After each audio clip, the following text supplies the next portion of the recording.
श्री रामचंद्र भगवान की जय। कालिया ठाकरनी जय। संतो एक साखी कीधी छे के अन्न समो नहीं औषधि झरणा समो नहीं जाप। कृष्ण जेवा देवता ने निंदा जेवू नथी कोई पाप। आपणे कोई पण माणसने वात करवी होय तो पूरेपूरू जाण्या वगर ई माणसने खोटी वात कराय नहीं, कारण के खोटी वात करो एटले निंदा कहेवाय। अने जो तमे निंदा करो तो एना जेवुं कोई मोटा मोटुं पाप नथी। एटले आवुं पाप आपणा सिर उपर न चढ़े। एटले खोटी वातमां कोई दी हया न कराय अने खोटी वात कोई दी कोईने कराय नहीं। हवे आना पुरावा रूपे एक तमने दाखलो दऊं के एक गामनी अंदर एक भगत माणा रहता हता। भगतने एक दीकरी अने भगत आ बेय जे कोई साधु संतो आवे एनी सेवा करे अने जमाड़े अने जे कांई दक्षिणा आपवानी होय दक्षिणा आपे अने जम्या वगर घरेथी जावा दे नहीं। हवे गाममां बधा एनी टीका करे के मोटो भगतनो दीकरो थई गयो छे, आम नाम घर खाली करी नाख्युं। पण आने तो दुनियानी कांई पड़ी नथी, कारण के एने तो साधु संतोनी सेवा ज करवी हती। कोई भूख्यो माणस आवे एने जमाड़वा जता, एटले जे कांई घरनी अंदर सीधुं सामग्री होय ए कोई भूख्यो माणस आवे एटले एने जमाड़े, प्रेमथी खवरावे पीवरावे अने जे कांई बीजी मदद करवानी होय ए करे। हवे आ गामनी अंदर बे साधु आव्या फरता फरता, एटले चोरा पासे निकळ्या एटले चोरा पासे पूछ्युं के भाई आ गाममां कोई साधु छे, कोई साधुनो प्रेमी माणस छे के साधुनी सेवा करे? एटले के हाँ भाई अमारा गाममां एक भगत छे अने ए टीडा भगत रहे छे, जाओ तमे अहींया। एटले आ बे टीडा भगतना अहींया गया। एटले भगत तो साधु ने जोईने तरत राजी राजी थई गया। हवे राजी राजी थई गया एटले आवी अने तरत ज बेयने गरम पाणी दीधुं, हाथ पग धोया, संतोने जे कांई पग चंपी करवानी हती सेवा करी। जमवानो टाइम थयेलो एटले दीकरीने कीधुं के बेटा आपणा घरे संतो पधार्या छे तो तू सरस मजानुं चोख्खुं पाणी भरीने आव, पछी रसोई बनावी। दीकरी के कांई वांधो नहीं बापू।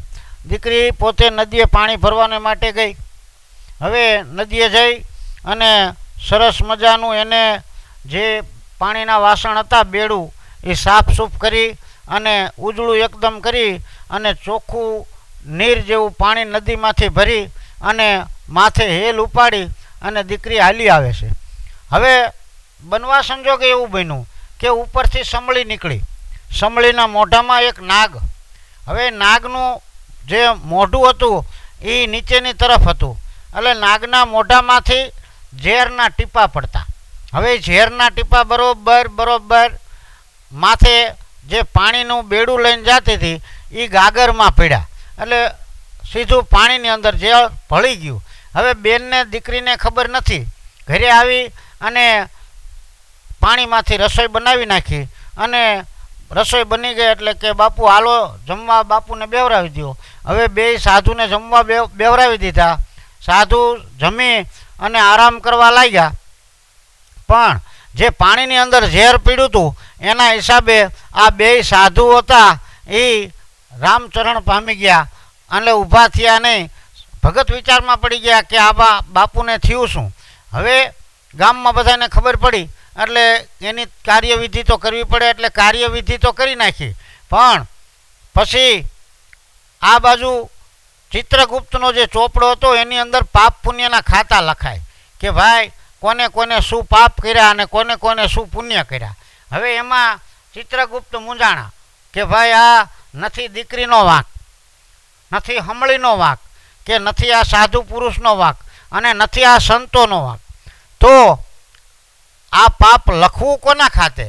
એટલે મૂંઝાણો ચિત્રગુપ્ત। એટલે એને ભગવાનને પૂછ્યું કે ભગવાન બીજું બધું તો ઠીક, પણ હવે આની અંદર કોઈનું વાંક નથી તો આ પાપ કોના ખાતે લખવું? એટલે કે ભગવાને વિચાર કર્યો કે મારું વાત સાચી, કારણ કે આ પાપ નો દીકરીના ખાતે લખાય, નો સમળીના ખાતે લખાય, નો નાગના ખાતે લખાય કે નો આ સાધુના ખાતે લખાય। એટલે ભગવાન કે કાંઈ વાંધો નહીં, કાલ સવાર પડવા દે પછી આપણે વાત, કે કાંઈ વાંધો નહીં। ચિત્રગુપ્ત સવારે ભગવાન પાસે આવ્યા કે ભગવાન હાલો સવાર પડ્યું, હવે આપણે શું કરવું છે? એટલે ભગવાને કીધું કે એક કામ કર, હવે તું એને સાધુનું વેશ ધારણ કરી લે.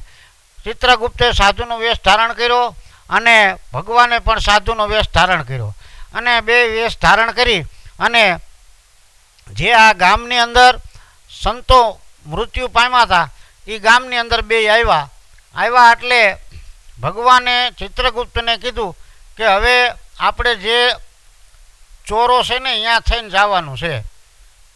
એટલે ચિત્રગુપ્ત કે કાંઈ વાંધો નહીં ભગવાન. હવે ચોરા પાસે 4-5 જણા બેઠા હતા. એમાં ભગવાને જઈને આવડા 5 જણા બેઠા હતા ને એને પૂછ્યું કે ભાઈ આ ગામમાં કોઈ સાધુનો પ્રેમી ભક્ત કોઈ જમાડે એવો માણા ખરો?